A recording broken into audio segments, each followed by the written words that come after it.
c'est bien sûr la partie historique de notre paracha qui est bien sûr Lot et Abraham. Donc on va parler principalement de Abraham dans notre paracha, le personnage d'Abraham, qui il était, comment il est devenu le Abraham que vous connaissez, et on parlera au passage de Lot. On verra que Lot, il ressemblait à Abraham physiquement. Lot, c'était le neveu d'Abraham, comme on verra, il lui ressemblait physiquement. Et s'il lui ressemblait physiquement, c'est qu'il pouvait lui ressembler aussi spirituellement. Effectivement, il y avait beaucoup de points communs entre les deux, entre Lot et Abraham, beaucoup de points communs. Et on verra bien que, on verra à la fin qu'effectivement, les deux partiront dans une direction, sauf que un tiendra, c'est Abraham, et on verra Lot qui tombera. Et on essaiera donc d'expliquer ensemble la différence entre Abraham et Lot. Pourquoi Abraham, il a fait que évoluer en montant toute sa vie, comme on verra qu'il a passé 10 épreuves, si on a le temps, on parlera de ces 10 épreuves. De la première jusqu'à la dernière, il a fait que monter en évoluant, que Lot, qui ressemblait à Abraham, son oncle, on verra qu'il ne va pas finir comme son oncle Abraham. Donc la parachat Lech Lecha, la parachat de cette semaine, c'est Lech Lecha, pars pour toi.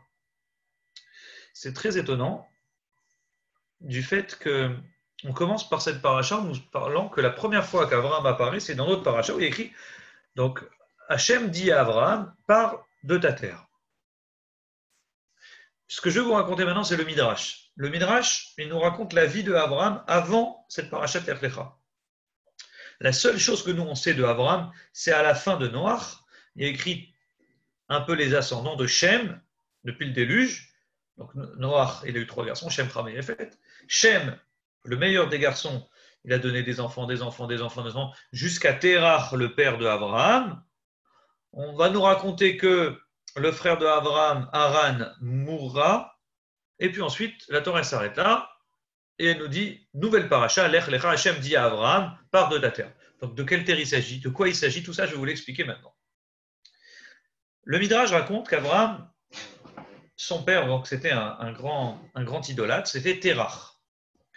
Terach, il travaillait chez le roi Nimrod, et c'était un excellent idolâtre. C'était le spécialiste en idolâtrie. Qu'est-ce qui s'est passé? Cette histoire, elle se passe quand? Elle se passe en 1948. En général, quand vous demandez aux gens qu'est-ce qui s'est passé en 1948, tout le monde vous répondra la naissance de l'État d'Israël. Il faut leur dire, c'est à moitié juste, sauf que c'est Goy. En 1948, c'est des dates Goy. 1948, il y a eu justement la naissance de Abraham Avinu. Abraham, qui s'appelait Abraham à sa naissance, sans le hé, il est né en 1948. Donc, rappelez-vous, le cours de la semaine dernière, en 1600, il y a eu le déluge. Donc là, l'histoire que je vais vous raconter, elle se passe pratiquement 400 ans après le déluge. Donc les hommes ont peuplé la terre. À nouveau, Hachem, il a mis une bracha particulière. Et en 400 ans, on voit les hommes qui ont peuplé toute la terre. Qui sont divisés en 3 familles, Shem, Ham et Yefet. Shem, c'est principalement l'Asie. Ham, ça a été les Africains. Et Yefet, c'est les Européens. Européens, tout ce que vous connaissez hors Asie. Et bien sûr, la Torah, elle met en valeur quand même les descendants de Shem en disant qu'il y a eu, vu que Shem c'était le meilleur des enfants, il y a eu du bon aussi chez les enfants de Shem, jusqu'à Terach qui était ce grand idolâtre, mais lui, il a suivi le roi Nimrod, qui était un roi dans la Mésopotamie d'origine. Et ce roi-là, c'était un roi très puissant, c'est lui d'ailleurs qui a construit la tour de Babel, c'est lui qui s'est révolté contre Dieu, et c'est lui qui a amené l'idolâtrie. Et ce roi-là, Nimrod, donc il a placé son bras droit qui s'appelait Terach. Terach, il a bien sûr, il avait comme mission d'amener ces idolâtries aux gens. Il faut bien savoir que l'idolâtrie marchait à l'époque, ce n'était pas un jeu, ce n'était pas des bêtises. Souvent, la Gemara elle pose la question, comment c'est possible que les gens se prosternaient? Comment c'est possible que les gens ils se prosternaient aux idoles? C'est juste des pierres. Comment ça marche? C'est que véritablement, les idoles à cette époque-là marchaient. C'est ça la force. Et donc les gens, ils étaient perdus. Ils savaient qu'il y avait eu un déluge, ils savaient qu'il y avait un Dieu, mais c'était un Dieu parmi d'autres dieux. Et même les meilleurs qui savaient qu'il y avait un seul Dieu qui dirige toute la terre, ils ont fini par imaginer, il y a un Dieu, comme dit le Rambam, il y a un super Dieu, mais comme n'importe quel patron de société qui délègue, le bon Dieu, il a délégué des pouvoirs à plusieurs personnes Entre autres, il a délégué au dieu soleil, au dieu lune, lui pour éclairer, lui pour apporter avec ses astres la chance aux gens, et ainsi de suite. Donc en vérité, les hommes, ils ont fini par croire aux intermédiaires qui existaient entre Dieu et eux. Et donc ça s'appelle l'idolâtrie. Mais le pire, c'est que ça fonctionnait. Et le Rambam nous raconte qu'arrive un homme, c'est Abraham. Alors on ne sait pas quel âge il avait précisément. Il y en a qui disent qu'il avait 3 ans. Il a fait Teshuvah à 3 ans. D'autres disent non, il a fait Teshuvah à 40 ans. On ne sait pas exactement quel âge il avait. Soit 3, soit 40 ans. En tout cas, disons qu'à 40 ans, il a fait Teshuvah. Teshuvah au sens où il a compris qu'il n'y a qu'un Dieu sur terre et que ça ne sert à rien de remercier la main du type qui te rend service, il faut remercier la personne qui te rend service, pas la peine de lui dire merci à la main qui lui a rendu. Donc même le soleil, s'il éclaire l'humanité, il faut remercier le bon Dieu, le patron du soleil. On ne va pas remercier le soleil. Donc c'est le premier qui a compris cette idée d'un Dieu sur terre, et il a emmené cette idée d'un Dieu sur terre. Et Abraham, à 40 ans, il commençait à avoir beaucoup d'élèves. C'était un homme puissant, et il commençait à amener beaucoup de gens autour de lui qui commençaient à croire en ce qu'il croyait. Donc Abraham, à 40 ans, il avait déjà énormément d'élèves et il vivait à Ur-Kasdim, à son endroit de naissance, dans son lieu de natal, et jusqu'au moment où le roi Nimrod se sentait en concurrence. Et donc, il est gêné, il appelle son bras droit qui est Terach et lui dit, dis-moi, j'ai entendu que ton fils, il commence il paraît que c'est un type bizarre, là, qui croit en un dieu, il fait des blagues, il commence à faire des élèves, il nous casse le business. Qu'est-ce qui se passe? Terach, il dit, je ne sais pas, on va appeler. Terach, il était très gêné, il convoque son fils chez Abraham, chez le roi Nimrod. Donc il y a un débat entre eux. Nimrod, il répond à Abraham, Abraham, il répond à Nimrod. Et c'est vraiment quelque chose de. Les gens, ils ne savent pas qui suivent, quoi. Ils sont gênés. Abraham, c'est un monstre, et Nimrod aussi, c'est quelqu'un de très intelligent, ils discutent ensemble. Jusqu'au moment où le roi Nimrod, il dit, écoute, tu as un dieu, moi je suis le roi. Moi je vais te tuer, je vais te jeter dans le feu. Si tu survis, c'est que ton Dieu, c'est quelque chose d'extraordinaire. Ton Dieu, c'est vraiment le Dieu. Et si c'est terminé, fin de l'histoire. On aura eu raison. Donc il prépare une fournaise, il allume. Abraham dit, tu es prêt à mourir pour tes idées? Abraham dit, oui, je suis prêt à mourir pour mes idées. Je sais. Abraham, il ne pensait pas être sauvé. Vraiment, Abraham, il pensait mourir. Oui, je suis prêt à mourir pour mes idées, mais sachez qu'il y a un seul Dieu sur terre. Donc, il ne faut pas croire dans tout ça. Il y a un seul Dieu sur terre. Très bien. Abraham, il avait son frère. Son frère, il s'appelait Haran, son jeune frère. Et il demande à Haran, et toi, Haran, tu es avec qui? Tu es plutôt avec le roi Nimrod et ton père Terach? Ou bien tu es avec Abraham, ton grand frère? Haran, il dit, je ne sais pas, il hésitait, il dit, je suis entre les deux. Et Haran, au fond de lui, il s'est dit, c'est simple, si mon frère il survit, c'est qu'il a eu raison, donc c'est qu'il y a un Dieu sur terre. Si mon frère il meurt, bon, fin de l'histoire, je continuerai à suivre les idoles, à suivre la mode, à suivre le monde, à suivre tout le monde, quoi, en fait. Donc il jette Abraham dans le feu, le Midrash raconte, et Abraham survit. Abraham, il sort de la fournaise. Ils l'ont jeté, et il ressort du feu tranquillement, sans problème. Miracle extraordinaire. Et là, tout le monde est gêné, tout le monde est embêté. Le roi Nimrod, il se sent vraiment en concurrence. C'est une catastrophe. Et donc, le roi Nimrod, il demande à Abraham de partir. Il dit, écoute, tu vas, toi et tous tes copains, tous tes élèves, vous partez. Vous n'avez rien à faire avec moi. Il a compris que ça devient gênant pour lui. Donc, il va lui demander de partir. En attendant, ils ont demandé à Haran, et toi maintenant, tu fais quoi? Il dit, moi, je suis Abraham. Tu suis Abraham, toi? Alors, on va te balancer dans le feu. Ils l'ont jeté dans le feu. Bon, lui, c'était pas Abraham. Il n'est pas sorti du feu. Il est resté, il est mort. Abraham, il doit partir, il doit quitter Nimrod. Donc il a perdu son frère Haran. C'est ça qu'il dit le pasuk. Al pene Terach Haviv, à cause de Terach, son père. Genre, comme son père c'était un idolâtre, il devait suivre entre son père et Abraham, il a hésité. À cause de Terach, son père, il a été jeté dans le feu Haran et il est mort. Abraham doit partir. Et avec Terach, d'ailleurs, son père, Nimrod dit, écoute, ton fils, il nous a fait la pagaille ici. D'accord, je ne peux pas le tuer parce qu'il y a son Dieu qui est vraiment avec lui. Il ne sait pas n'importe quoi ce qu'il dit, mais quand même, il faut que tu partes et tu ne restes pas avec lui. Donc Abraham, il doit faire un premier départ. Donc Abraham, il part de Ur-Kasdim, de là où il est né, on a appelé Ur-Kasdim, là où il y avait le Ur, le feu. Et il doit partir donc de Ur pour un autre endroit qu'on va appeler Haran. Donc c'est un mi-chemin. Il part de là où il est né, à côté de Babylone, en Mésopotamie, il fait une route, à peu près, disons, 1000 à 2000 km, et il est à mi-chemin avant Kénan, c'est-à-dire qu'il est entre Babylone et entre Canaan. Il est à mi-chemin, en Syrie. Haran. Magnifique. Le problème, c'est que bien sûr, il a dû adopter avec lui les enfants de Haran. Haran, il avait 2 enfants. Il avait un garçon que vous connaissez très très bien. Le garçon que vous connaissez bien, il s'appelait comment? Lot, le fameux Lot, le neveu d'Abraham. Et Haran, il avait, à part ce garçon, il avait aussi une fille. C'était qui cette fille-là? C'était Sarah, la future Sarah, qui s'appelait Sarai. Donc Sarai, c'était la nièce de Abraham et la sœur de Lot. Donc il les a adoptés, ils sont restés avec lui, ils ont grandi, ils ont été adoptés par Abraham et ils ont évolué grâce à Abraham dans la ville de Haran. Donc comprenez-moi bien. Abraham, il est né. Il a quitté probablement Ur-Kasdim à l'âge de 40 ans quand il a fait Tchouva. Il s'est sauvé donc de Ur-Kasdim et il est à Haran, en Syrie. Et là-bas, pour la première fois de sa vie, Hachem va lui parler et il va lui dire Lech lecha me'artsecha umimolatecha umibet avicha el haaretz hareka. Pars pour toi vers la terre que je te montrerai, n'est-ce pas? Et je ferai de toi un grand peuple et je ferai de toi un grand peuple. Pars pour toi, Lech lecha. Donc la première fois qu'Hachem parle à Abraham, il était âgé de 75 ans. Donc ça veut dire, imaginez-vous qu'entre ses 40 ans et ses 35 ans, pendant 35 ans de sa vie, jusqu'à ses 75 ans, Hachem ne lui a pas parlé. Il savait qu'il y avait un Dieu, il savait qu'Hachem c'était le patron, mais il n'a eu aucun signe du ciel, aucune parole d'Hachem, rien pour le réconforter. Pour l'instant, il était à Haran en train de finir sa vie.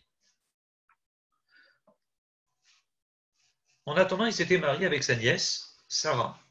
Sarai qu'on appelait avant. Il s'était marié avec elle, et malheur, ils n'ont pas d'enfant. Sarah était stérile. On ne sait pas exactement au début qui était stérile, mais après on va comprendre que c'est Sarah et qu'il y avait un problème qui était stérile. Et il n'arrive pas à avoir d'enfant avec cette femme extraordinaire qui est Sarah et sa nièce. Et c'est là où Hachem lui dit pars. Abraham vieillissant, à 75 ans, il ne sait pas quoi faire, mais il va écouter Hachem. Hachem lui dit Lech lecha, pars pour toi. À ce moment-là, l'histoire d'Abraham commence. Et vous remarquerez que l'histoire d'Abraham commence à ce moment-là, quand Dieu lui parle pour la première fois à 75 ans. Pourquoi toutes les histoires que je vous ai racontées du Midrash ne sont pas écrites dans la Torah? Prenons l'exemple de Noach. Noach, on nous met en valeur le personnage avant qu'on nous parle de lui dans l'histoire. On dit Noach, il a trouvé grâce aux yeux de Dieu. On nous raconte Noach, Ish Tzadik, c'était un Tzadik, il était Tamim parfait. Noach, c'était Elohim, il marchait avec Dieu, était l'air Noach. Dans ces cas-là, si on met en valeur Noach avant de nous raconter son histoire, c'est tout à fait normal. C'est un homme bien, donc c'est pour ça qu'il a été sauvé dans l'arche. On veut nous parler d'Abraham. Pourquoi on ne nous dit rien sur lui? Pourquoi on ne nous raconte même pas ces petits épisodes que le Midrash nous raconte, que je vous ai raconté tout à l'heure, pour mettre en valeur ce Abraham extraordinaire qui croit en un Dieu, qui casse les idoles de son père, qui se dispute avec son père contre le roi Nimrod, et il arrive à sortir du feu, il se jette pour ses idées dans le feu, il est prêt à mourir, et tout le chesed qu'il fait aux gens autour de lui. Pourquoi on ne nous parle pas de ce Abraham-là? La première fois qu'on nous parle d'Abraham, c'est Lech lecha, pars pour toi. Alors avant de commencer le cours, j'aimerais juste vous rapporter cette idée du rabbi qui est extraordinaire, qui dit que la différence entre un juif et un non-juif, c'est que le non-juif, quand il a des mitzvot comme les 7 mitzvot de Noach, les mitzvot, elles ont un objectif. L'objectif, c'est d'avoir un bon monde, un monde droit. Donc on ne tue pas, on ne vole pas, on se comporte bien, parce que la mitzvah que Dieu y donne au Goïm, elle est faite pour avoir de l'ordre sur terre, ce qui est tout à fait logique. Mais ici, quand Hachem il vient parler à Abraham pour la première fois, il vient montrer que c'est Dieu qui choisit Abraham. En d'autres termes, les Goïm, quand ils se comportent bien, quand ils évoluent intellectuellement, quand ils croient en Dieu, à force de vouloir monter vers Hachem, Hachem il est choisi. On a eu plein de prophètes Goïm, comme Bilam, qui était un prophète, on a vu plein de gens dans l'histoire, des Goïm qui se sont élevés, qui ont eu des révélations divines. C'est-à-dire à force de vouloir monter, de persévérer dans leur connaissance de Dieu, donc bon, Hachem il s'adresse à eux et il leur parle. Bien sûr qu'Hachem il aurait pu parler à Abraham plus tôt. Mais Hachem il ne veut pas parler à Abraham à ce moment-là, il veut montrer au peuple juif que ce n'est pas le peuple qui choisit Dieu, mais c'est Dieu qui choisit le peuple juif. sans raison. Yomer Hachem à Abraham. Hachem, il vient et il parle à Abraham. Pourquoi? Oui, il a fait des bonnes choses, mais la Torah ne veut pas parler des bonnes choses qu'il a fait d'Abraham. La Torah veut mettre en valeur Abraham en tant que tel. Dieu, il parle à Abraham, Dieu, il s'adresse à Abraham. Et la chose qu'il lui dit, c'est Lech Lecha. Il lui donne une mitzvah qui n'a aucun sens, comme on verra après, normalement qui n'aura aucun sens, et quand même il va l'appliquer. Et pourquoi il va l'appliquer? Pas parce qu'il y a une logique, pas parce que c'est intéressant, pas parce qu'il y a un objectif de mettre de l'ordre sur terre. Non, il écoute Dieu. Il fait ce qu'on appelle une mitzvah. La notion d'une mitzvah, conclut le rabbi dans cette sira, il dit, c'est l'idée de s'attacher à Dieu. Mitzvah, ça vient du mot en araméen tsavta. Tsavta, c'est-à-dire se lier et s'attacher. Quand un juif il fait une mitzvah, il s'attache à Dieu. Et ça, en tant que tel, c'est un objectif. Qu'un non-juif, quand il va faire une mitzvah, la seule chose qu'il doit faire, c'est la faire pour avoir des règles sur terre. Que le juif, quand il fait une mitzvah, c'est pas pour avoir seulement des règles sur terre et bien se comporter. Bien sûr que c'est important, mais il le fait parce qu'il a l'objectif de s'attacher à Dieu. Et donc Dieu, dès le début, quand il veut s'adresser à Abraham, qui est l'ancêtre du peuple juif, comme dira le Ramban plus tard, Maaseh Avot Siman Abanim, tout ce qu'ils ont fait nos ancêtres, ça a été tout ce qu'ils ont fait nos Avot, c'est-à-dire Abraham, Yitzhak, Yaakov, ça a été la suite de l'histoire pour les enfants. C'est-à-dire que ça s'est passé à petite échelle, ce qui va nous arriver à nous à grande échelle. Alors ça a été bien sûr Maaseh Avot, ce qui se passe à Abraham, Hachem qui vient, qui parle à Abraham sans raison, qui s'adresse à lui et qui montre de l'amour pour lui, alors que la Torah ne nous raconte rien d'extraordinaire sur lui, c'est notre histoire à nous. Dieu va nous sortir d'Égypte sans raison. Dieu va nous aimer sans raison. On sera un peuple parmi d'autres esclaves en Égypte. Rien d'extraordinaire. Pourtant, Dieu va nous sortir d'Égypte, il n'y a aucune raison. Parce qu'il nous aime. Ça montre le lien que Dieu il a envers nous. C'est un lien sans raison. C'est un amour, un choix, un vrai choix que Dieu fait envers nous. Parenthèse fermée. Revenons à notre histoire. Le Midrash dit Bereshit Rabba. Ve'aret, quand on prend le premier passouk de Bereshit, écrit Ve'aret aïta tohu vavu. La terre était toute mélangée.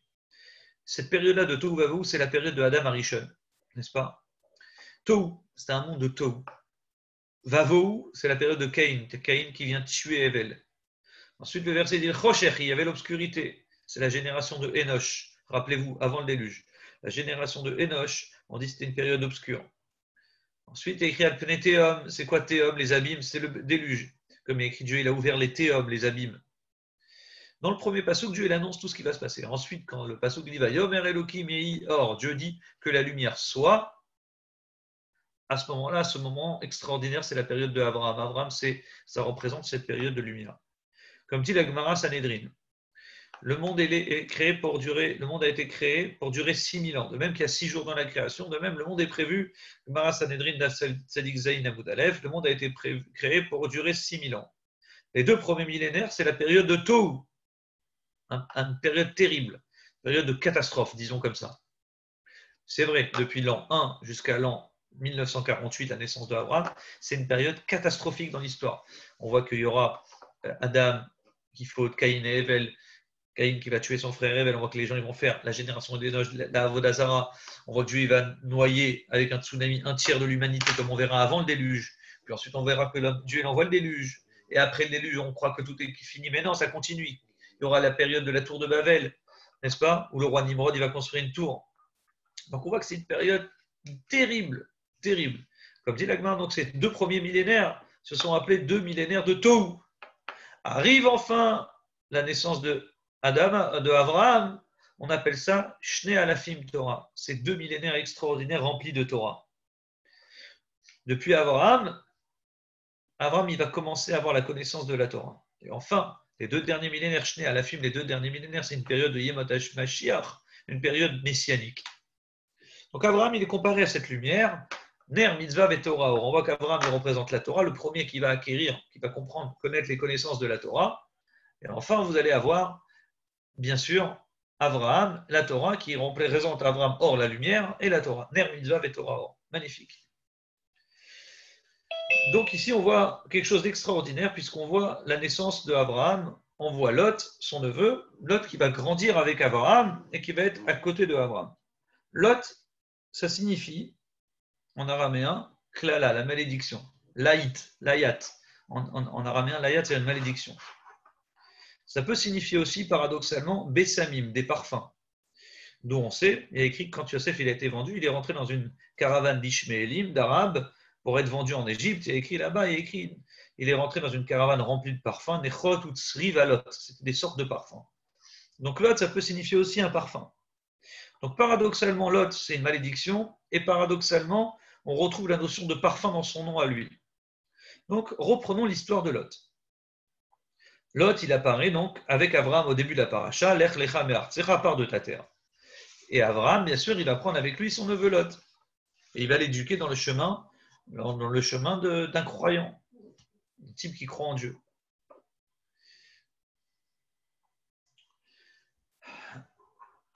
Et Abraham, sa première épreuve, c'est Lech lecha. Comme dit le Pirkei Avot, Perek Ramishi, Abraham, il va connaître 10 épreuves. Asara Nisyonot Nitnasa le Abraham Avinu. Abraham, il va être éprouvé de 10 épreuves différentes. Et la première des 10, c'est Lech lecha. Écoutez bien, vous allez vous en rappeler. La première des 10 épreuves, c'est Lech lecha, pars de ta terre, celle que je suis en train de vous expliquer maintenant. Et la dernière des épreuves, c'est laquelle? C'est la Akedat Yitzhak. Quand Hachem, il dit à Abraham, va ligoter ton fils. Yitzhak, pour l'approcher en sacrifice pour moi. Et Dieu, il lui dit, Lech lecha el eretz Moria. Pars pour toi vers la terre de Moria. Donc on voit ici à nouveau Lech lecha. La première des épreuves d'Abraham commence par Lech lecha. Et la dernière des épreuves, la 10e, c'est Lech lecha el eretz Moria. Pars pour toi vers le mont Moria. Donc ici, on voit la première des épreuves d'Abraham. Et on va les citer entre la parashat Lech lecha, Vayera. On aura conclu les 10 épreuves. Dans Lech lecha, on a la plupart, on a au moins 5 épreuves que je vais essayer de vous citer pendant ce cours, et la semaine prochaine, je ferai les 5 autres. Donc la première, c'est Lech lecha, pars de ta terre. Effectivement, Abraham, il est bien, il est en Syrie à Haran, il est reposé, il se dit, ouf, c'est du passé, Nimrod qui voulait me tuer, c'est terminé, j'ai pris énormément d'élèves, j'ai fait faire tchouba à plein de gens, il est bien installé à Haran, et il se plaît. Et là, Dieu lui parle et lui dit, pars de ta terre, quitte tes amis, quitte ta famille, quitte tout le monde. Vous allez dire en quoi est-ce une si grande épreuve? Pour l'époque, c'était très difficile. Voyager, c'était quelque chose de limite terrible, changer d'endroit, parce qu'on perdait beaucoup d'argent. Et Abraham, il était déjà assez riche à cette époque-là. Donc, un voyage t'appauvrit.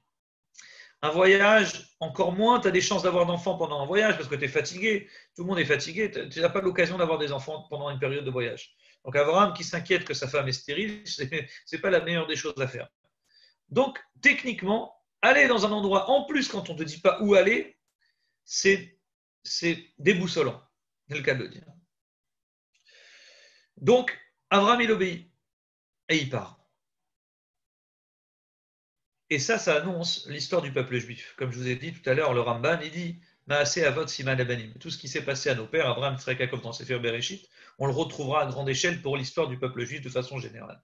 Lech lecha, part pour toi. On voit ici le peuple juif. Le peuple juif, pendant très peu de temps, il a sa propre maison à lui. On voit que la majorité de sa vie, dans l'histoire juive, le peuple, il a souvent tendance à quitter et ne pas avoir une maison fixe. On est des SDF d'une certaine manière, on est des sans domicile fixe. Parce qu'en 2000 ans d'exil, on a tourné, on a fait le tour du monde. Personne ne peut dire mon arrière-grand-père est d'ici. Tout le monde, quand il parle, il fait sa généalogie, toujours, c'est très rare de trouver un juif en France qui va dire mon arrière-grand-père était français. Il est peut-être devenu français au mieux. Mais on a tous un arrière-grand-père qui vient d'ailleurs. Donc on a tous tourné. On a fait comme Abraham. On n'a jamais eu un endroit fixe. On était d'abord à Our Kasdim, j'ai commencé. Abraham était à Our, il a dû aller à Haran. À Haran, il dit maintenant c'est la retraite. À 75 ans, pas du tout, Hachem lui demande de partir. Donc là, il décide de partir. Et il part. Et c'est l'histoire du peuple juif. Jusqu'à la dernière épreuve, quand on dit Lech lecha l'eretz Moria, va faire la Akedat Yitzhak, on voit que le peuple juif, malheureusement, il est passé dans beaucoup d'épreuves, et entre autres des épreuves de Akedah, de sacrifice. Enfin, il arrive, donc il fait la première épreuve, il la tient, magnifique. Il arrive en Canaan. Donc il ne savait pas qu'il devait aller en Canaan. Et Dieu lui dit, voilà la terre. Il lui annonce. Il arrive, le passouk d'après va Irav Baaretz. Voilà qu'il y a la famine dans la terre. Ça veut dire que le type, il a écouté Hachem. Il s'est pris la tête. Il a perdu de l'argent, il a perdu sa famille, il a perdu ses amis, il a perdu tout le monde. Il arrive comme un SDF, il veut s'installer dans une terre. Ah, merci Hachem de m'avoir emmené en cette terre. Il arrive, va Irav, et ce fut la famine. Et pire que ça, Rachid dit Baaretz dans la terre. Ce n'est pas une famine mondiale, ce n'est pas une famine dans une région du monde. C'est que dans cette terre-là qu'il y a une famine. Il est où Dieu? Il est où Dieu? J'ai fait tout ce qu'il m'a demandé. Voilà que j'arrive maintenant, il n'y a plus rien. Il n'y a même pas de quoi manger. Abraham, il dit rien. Pire que ça, dit le Midrash, pour tout vous dire, on dit c'était une famine terrible. Et c'était Baaretz la seule fois où il y a eu une famine en Canaan. On va en connaître plein dans l'histoire, mais celle-là, c'est la première dans l'histoire où cette région-là, cette terre de Canaan d'Israël, a eu une famine. Donc, pile au moment où Abraham il arrive, c'est à ce moment-là que la famine arrive. Deuxième épreuve. Abraham, il dit rien. Qu'est-ce qu'il fait? Bon, Dieu ne lui dit rien. Donc Abraham, il essaie de trouver une solution. Il dit, bon, je vais aller en Égypte. En Égypte, comme on conclura le cours, bizarrement, il n'y a jamais de famine là-bas. Pourquoi? Donc, historiquement, même géographiquement, il y a une raison. C'est que là-bas, il y a le Nil. Donc, les Égyptiens, ils ne dépendent pas de l'eau du ciel, mais ils dépendent de l'eau de la terre. Donc, il y a une bracha particulière là-bas par l'eau du Nil. Donc, ils ont toujours pu irriguer leurs terres. Ils ont fait beaucoup d'agriculture, donc il n'y a pas eu de famine. Et donc, Abraham, il arrive en Égypte. Troisième épreuve, Abraham arrive en Égypte, voilà les Égyptiens qui l'ont vu. Et ils l'ont vu. Ils ont vu quoi? Donc, ils ont commencé à mettre les yeux sur sa femme Sarah. Bien sûr, il a été prudent, Abraham. Il a caché sa femme, Sarah, et il l'a mise dans une boîte. Rachid dit, d'où on sait, parce que voilà, Abraham, il arrive en Égypte. Et qu'est-ce Abraham, il arrive tout seul en Égypte. Et où sa femme? Il l'a mise de côté, il l'a cachée. Et il a fermé la boîte. Et il lui a dit, je t'en prie, quand les Égyptiens te demanderont qui tu es, tu diras, je suis la sœur de Abraham. Alors, tu me permettras de vivre, parce que si jamais ils me donnent à manger et puis parallèlement ils voient que tu es extrêmement belle, ils vont me tuer à moi pour te prendre à toi comme femme. Donc c'est très difficile, tu me mets en danger mort. Et donc, s'il te plaît, rends-moi un service, s'il t'attrape, tu dis que tu es ma sœur. Et en général, en plus, on a toujours tendance à, j'ai envie de se marier avec une fille, on a toujours tendance à être gentil avec le frère pour pouvoir prendre la sœur. Donc il dit voilà, au moins ils ne vont pas me faire de mal, limite ils vont me faire des yeux doux. Et voilà qu'ils arrivent. Et cette troisième épreuve, elle est terrible puisqu'on va lui prendre sa femme. Ah, c'est ta sœur, elle a super, hop, ils la prennent de force et ils l'emmènent chez Paro. Et ça, c'est terrible. Et ça, c'est terrible pour Abraham. Imaginez-vous, tu vois ta femme être prise par des voyous, par des soldats qui emmènent ta femme chez le gouverneur. C'est quoi? C'est un droit de cuissage ici? C'est quoi cette histoire? Et donc ça, c'est sa troisième épreuve. Combien de temps il est resté Abraham en Égypte? Tosfot, il dit, donc, dans la Gemara Shabbat, 3 mois. Toute l'histoire de Abraham en Égypte, elle se passe 3 mois. D'après d'autres, 6 mois. Donc entre 3 et 6 mois. Fin de l'histoire, Abraham, il va ressortir, on va lui rendre sa femme, vous connaissez la fin de l'histoire. À chaque fois que Paro voudra toucher à Sarah, il sera frappé. Il sera frappé d'une maladie terrible. Et Naga, Hachem et Paro. Hachem, il a frappé toute la maison de Paro. Ils ont eu des problèmes Rachid explique, de toilettes. Et tous leurs orifices se sont fermés. Donc, ils ne pouvaient plus aller aux toilettes, ils ne pouvaient plus rien faire. Hachem exprès, il frappe sa Paro pour pas que Paro il puisse toucher à Sarah. Et donc, quand Paro il comprend ce qui se passe, tout de suite il ramène Sarah, il rend Sarah, il donne des cadeaux à Abraham pour se faire pardonner, et il lui dit pars de ma terre. Pars de ma terre, pars très vite. Pourquoi? Il lui dit c'est très simple. Ici, c'est une terre de voyous. Moi, j'ai eu un problème. Moi, je sais que si j'ai pas pu toucher à ta femme, il y a une raison. Si je tombais malade, il y a une raison. Très bien, je te rends ta femme, mais pars. Je ne peux pas maîtriser tous les gens qu'il y a chez moi. Et dans mon pays, comme c'est des gens un peu sauvages, j'ai peur qu'ils te prennent ta femme. Moi, j'y serai pour rien. J'y suis pour rien, mais il vaut mieux que tu partes très vite. Donc, en gros, il le chasse. Et Abraham, il part d'Égypte, mais il part très riche. Il sort d'Égypte avec beaucoup d'argent. À nouveau, le Ramban dit c'est Avot Siman Banim. Tout ce qui s'est passé au père va se passer pour les enfants.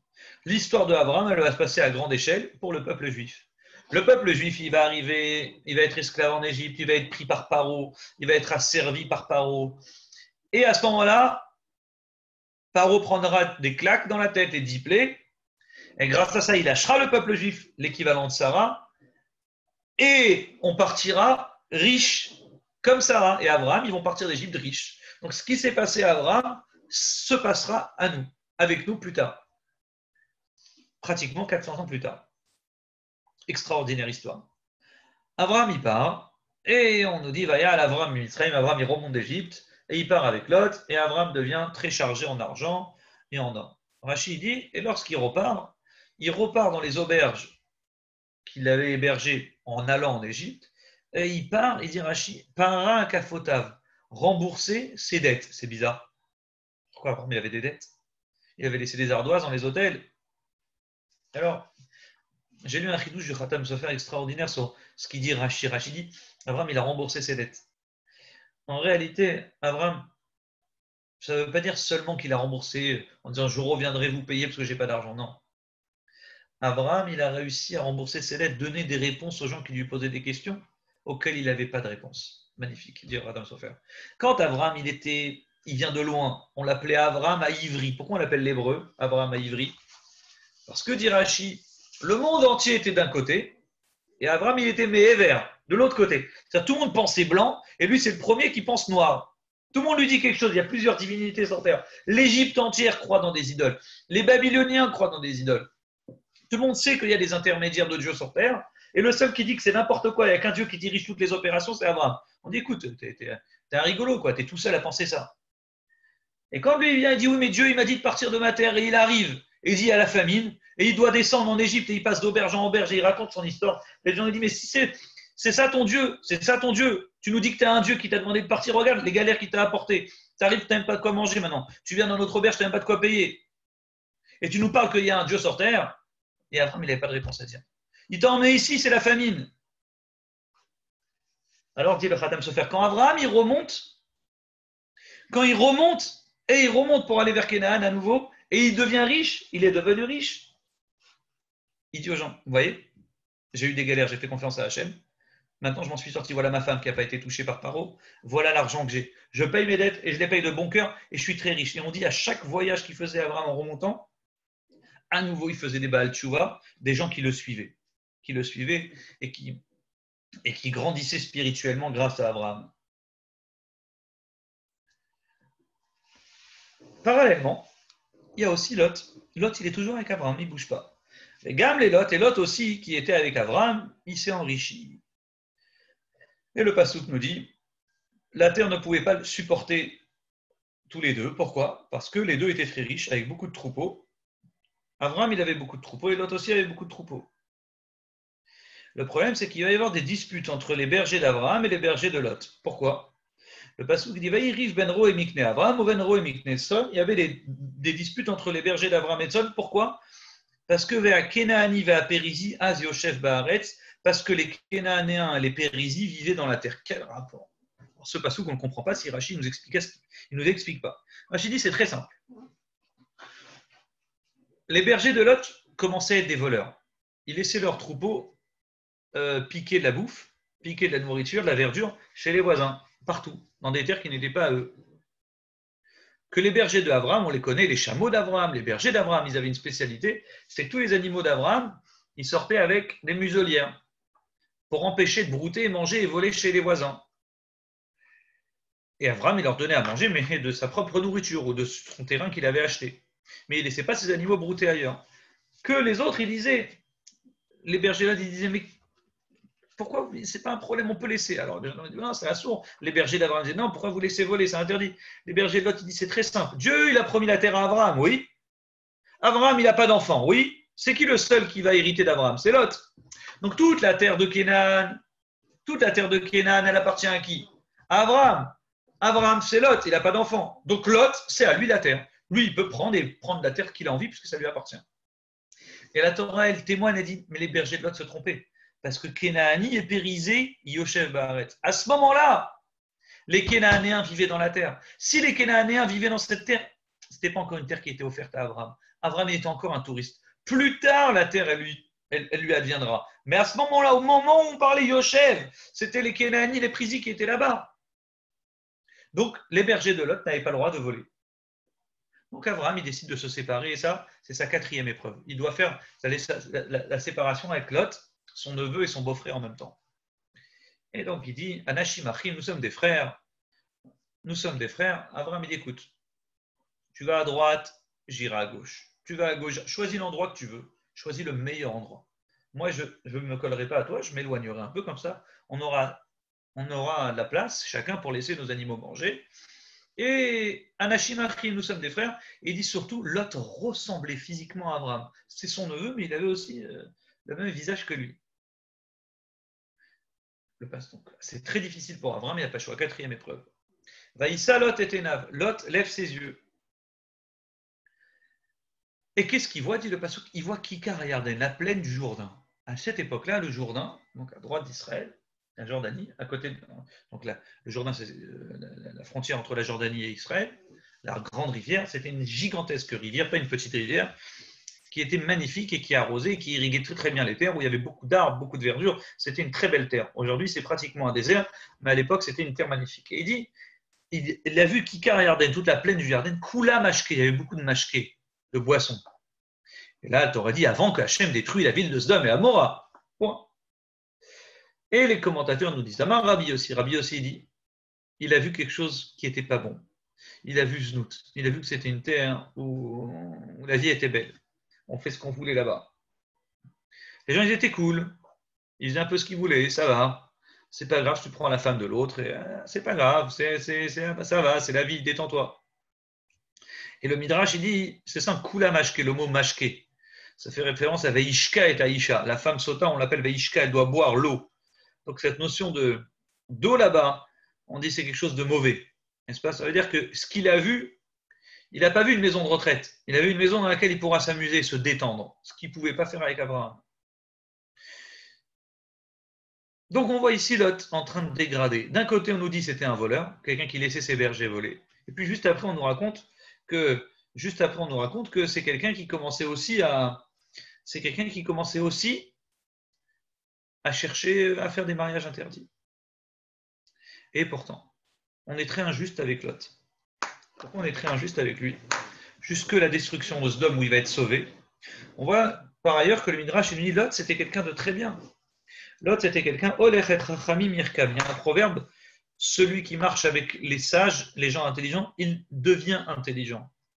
Et ce proverbe, dit le Midrash, il parle de Lot. Lot, c'était le fils de Haran, un homme simple. Et il va devenir un homme intelligent, un homme sage. Et d'où il va apprendre ça? De Abraham. On dit, il marchait avec Abraham, il a appris du comportement d'Abraham. Lot, même quand il était à Sodome, dit le Midrash, la spécialité de Lot, c'était de faire quoi? D'avoir des invités. Pourquoi il va inviter les deux anges? Les deux anges qui vont venir pour raser la ville et le sauver. Pourquoi Lot, il va les inviter la veille sans savoir que c'est des anges? Il va les inviter chez lui. Parce que lui aussi, il aimait avoir des invités. Mais de qui il a appris à avoir des invités? De Abraham. Donc s'il a appris de Abraham, voilà, Lot, c'est quelqu'un de bon. On dit quand les anges ils vont venir chez lui, cette nuit-là, on raconte cette fameuse histoire qu'il va les supplier pour venir manger chez lui. Jusqu'au moment où il y a un type, un petit jeune, un gamin qui a vu que Lot, il a eu des invités chez lui. Et la règle de la ville de Sodome, c'était, on n'a pas d'invités. Pourquoi on n'a pas d'invités? Parce qu'on ne veut pas de pauvres chez nous. Alors ça, on connaît. On veut des villes de riches, on veut que personne rentre à l'intérieur, on s'enferme entre riches et aucun pauvre rentre chez nous. Il y a des pays comme ça. Il y a des pays comme ça où on veut que des riches, on ne veut pas de pauvres. Et on chasse les pauvres.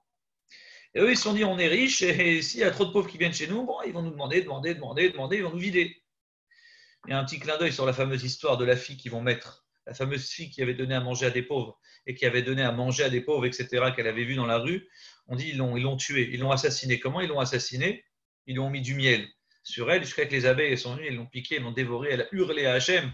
On dit, c'est ce cri-là qui a touché Dieu, qui a dit, je vais raser cette ville. Mais pourquoi ils l'ont mise comme ça? Il y a une image qui dit que c'est comme les abeilles. Une qui vient, qui te pique, c'est pas grave. Le problème, c'est quand tu as une groupe d'abeilles qui viennent et qui te dévorent, c'est là où ça commence vraiment à mourir. Mais une petite abeille qui vient, qui te pique, c'est rien.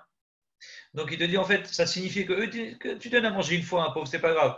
Mais que tu viennes et que tu fasses, tu veux ouvrir une maison des pauvres, tu veux faire quoi? Tu veux faire ici attirer le maximum de pauvres chez nous, on ne veut pas de ça, ça va nous tuer. Donc toi, tu as voulu nous tuer, nous on va te tuer.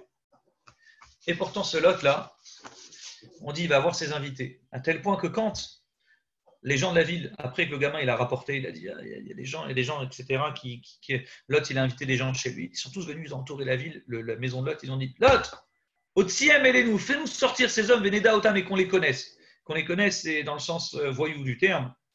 On dit ils étaient en mode mariage pour tous. Et ils ont dit fais-nous sortir les deux hommes que tu as chez toi, on va les connaître, on va bien les connaître. Donc des hommes qui demandent à Lot de faire sortir les autres hommes, à tel point que Lot il est très gêné. Et il répond une phrase très bizarre, il dit je suis prêt à vous donner mes filles, mais ne touchez pas mes invités. Ça a l'air étonnant comme phrase, mais à partir du moment où Lot il a eu un engagement vis-à-vis des gens, il leur a dit venez chez moi, je vais vous protéger. À cette époque-là, une parole c'était très important. Et Lot il était prêt à faire souffrir ses filles, mais protéger ses invités. Il ne voulait pas que ses invités ils se fassent marier avec tous, si vous comprenez ce que je veux dire. Et donc Lot, c'est quelqu'un quand même de fidèle, quelqu'un de propre, quelqu'un de limite d'attachant. Il est en train de tout faire pour sauver ces gens. Et pourtant, on nous dit par ailleurs que non, Lot c'était un voyou. Comment on peut marier ces deux idées en même temps? Est-ce que Lot il était bien? Est-ce qu'il n'était pas bien? C'est très simple. Et entrez. Alors là, on est dans la dernière partie du cours, les amis.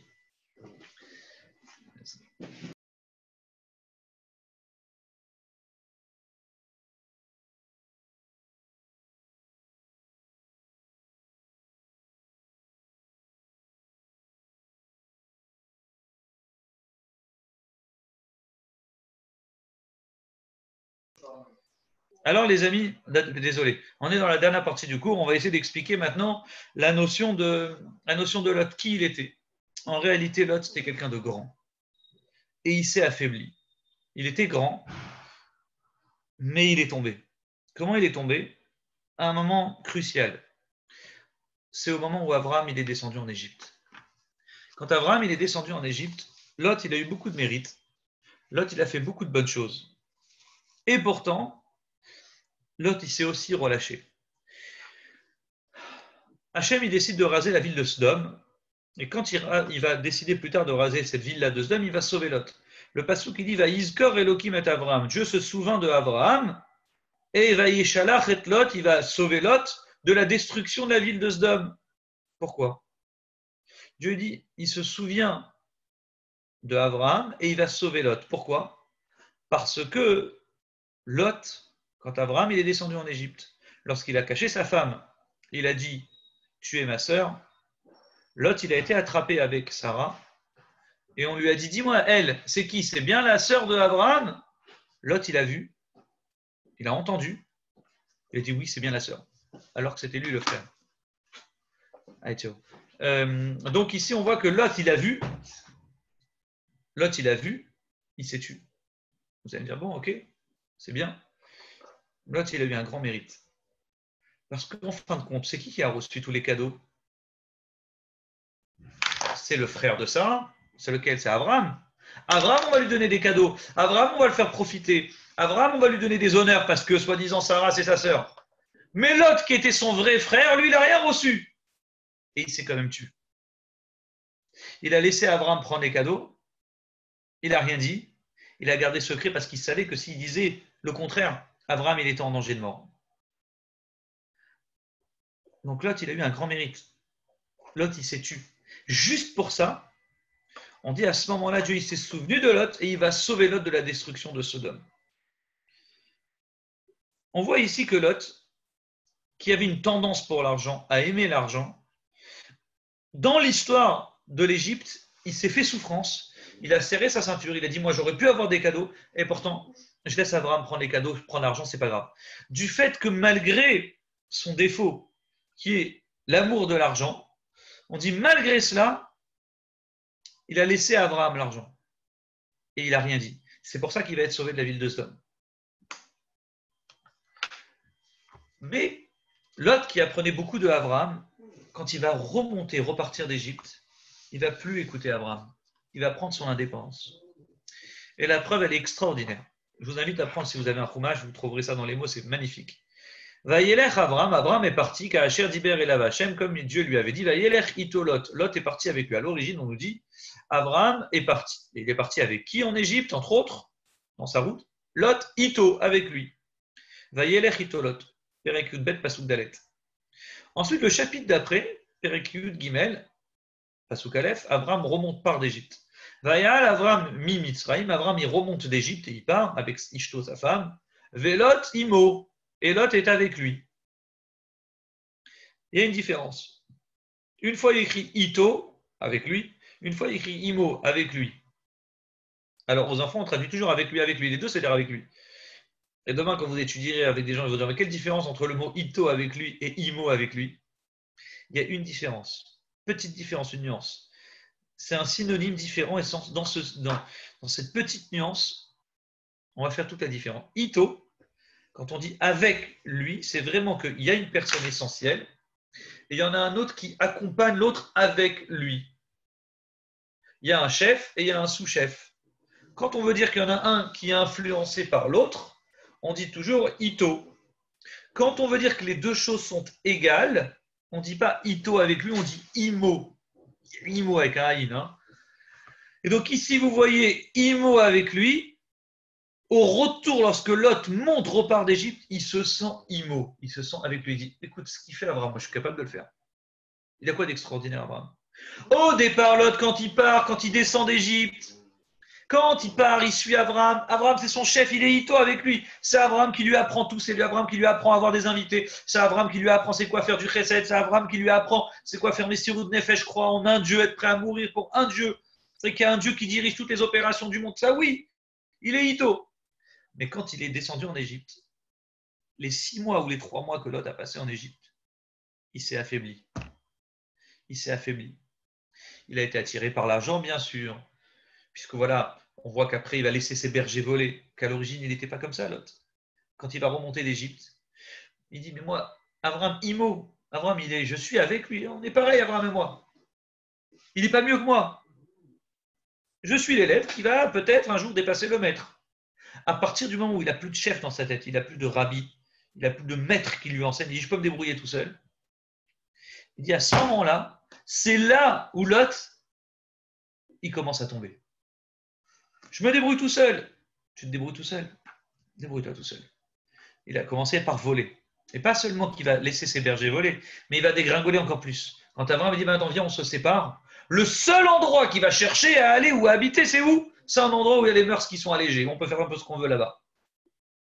Et c'est là exactement ce qu'on reproche à Lot. On reproche à Lot le fait d'avoir pris son indépendance d'Abraham en remontant en Égypte. Donc les 6 mois qu'il a passés en Égypte, ça l'a affaibli.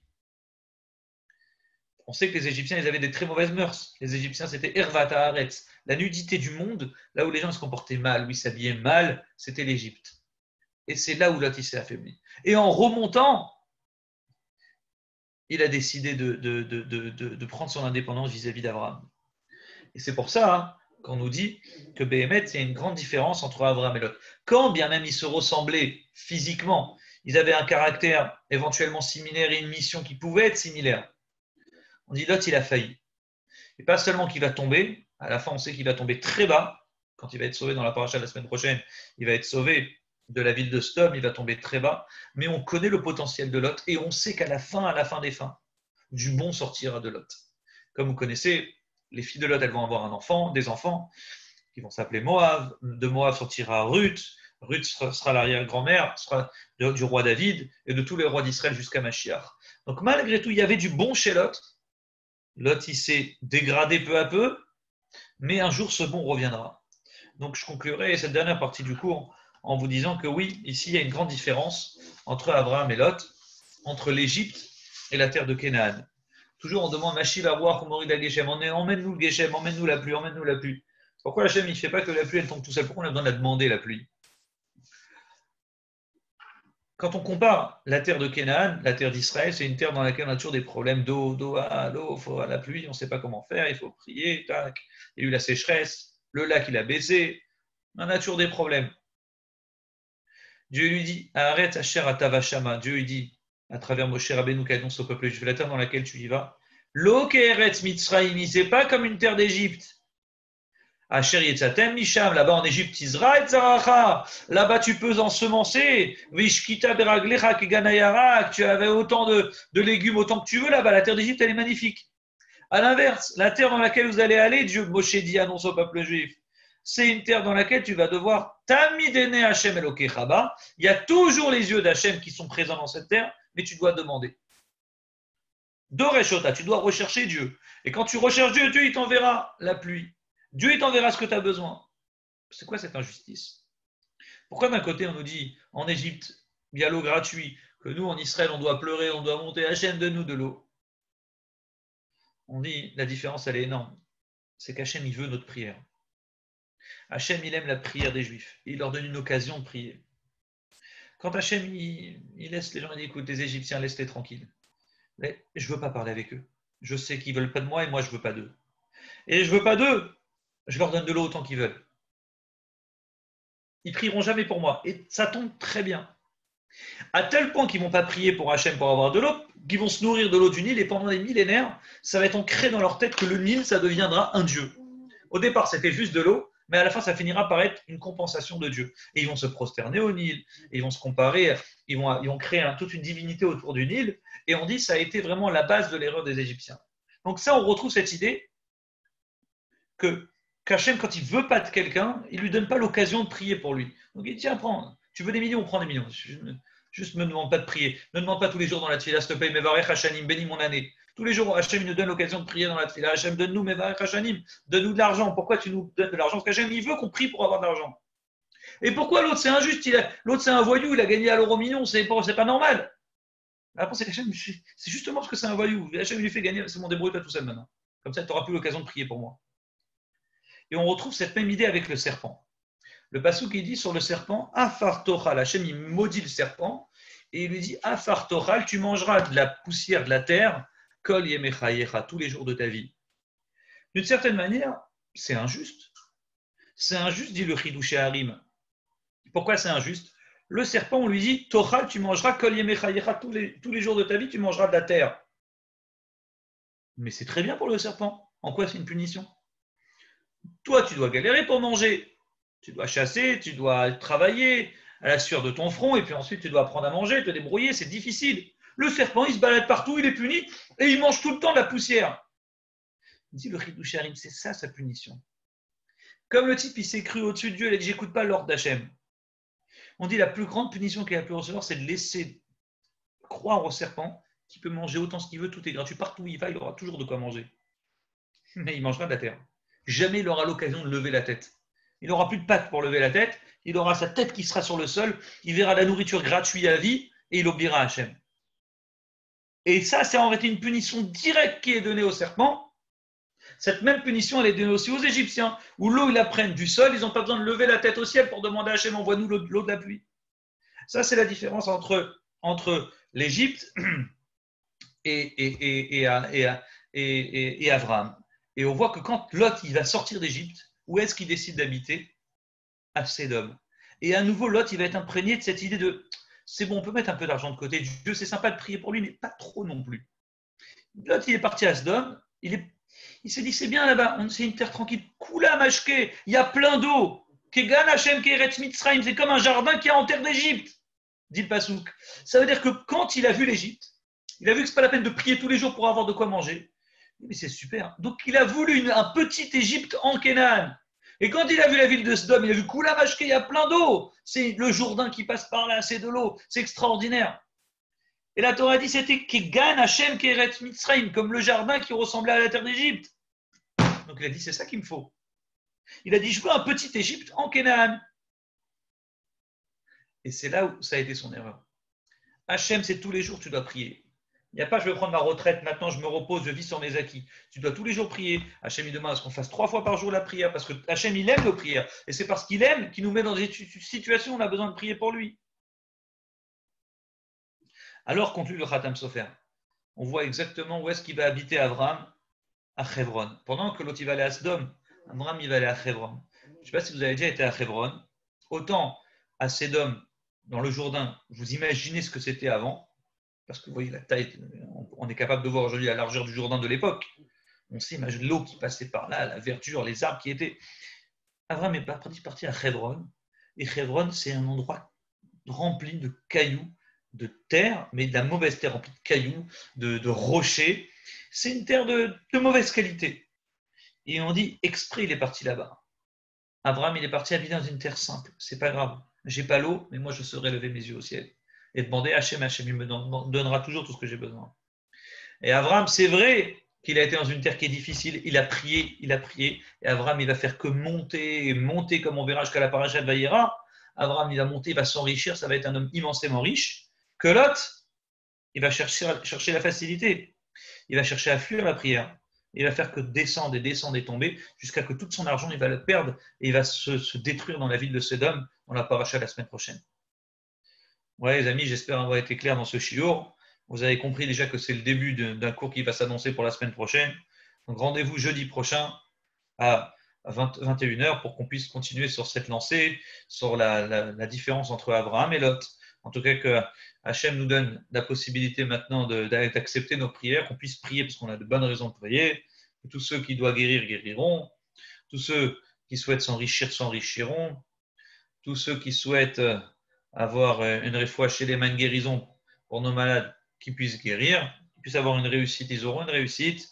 Et bien sûr, la base des bases que tout le peuple juif il demande à Hachem, comme on demande plusieurs fois dans la Mida, et Tzemar David Avdecha, qui nous ramène le Mashiach, pour qu'il puisse reconstruire Bonnet Yerushalayim, Jérusalem, pas seulement le Yerushalayim qu'on a aujourd'hui, mais le futur grand Yerushalayim avec le troisième Beth Amikdash très prochainement. Shabbat Shalom à tous et à Good Shabbos.